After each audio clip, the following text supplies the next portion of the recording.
ഇനി നമുക്ക് ഫ്ലൈൻ പൊക്കിയും തട്ടി കഴിക്കാം.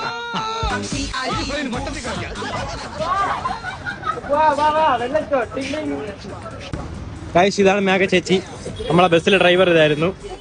ഇതൊക്കെ യാത്രക്കാരാണ്. ഇത് കണ്ടക്ടറായത്, കണ്ടക്ടർ ആദർശ.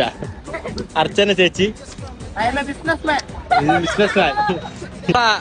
ബസ്സിലെ ഫുഡ് ഡെലിവറി ചെയ്യുന്ന ആളുവരാണ്. സർവീസ്. ഇവിടുത്തെ ചേട്ടന് നല്ല കച്ചവടം ഉണ്ട് കഴിച്ച്. നമ്മൾ വന്നോണ്ട് നമുക്ക് കച്ചവടം. ഒരു ലോലിപോപ്പ് ഒരു ഇതും തുടങ്ങിയതാ. ഒരു മാക്സ് വാങ്ങിച്ചു, ജീറ്റോസ് വാങ്ങിച്ചു, ലോലിപോപ്പ് വാങ്ങിച്ചു, ഐസ്ക്രീം വാങ്ങിച്ചു. 4ാമത്തെ ലോലിപോപ്പ് പോയി കഴിഞ്ഞു.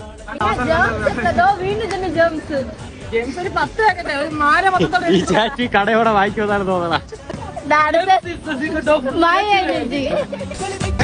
ചെറിയ വീഡിയോ ഇത്ര ഉള്ളൂ. എല്ലാവർക്കും ഇഷ്ടപ്പെട്ടെങ്കിൽ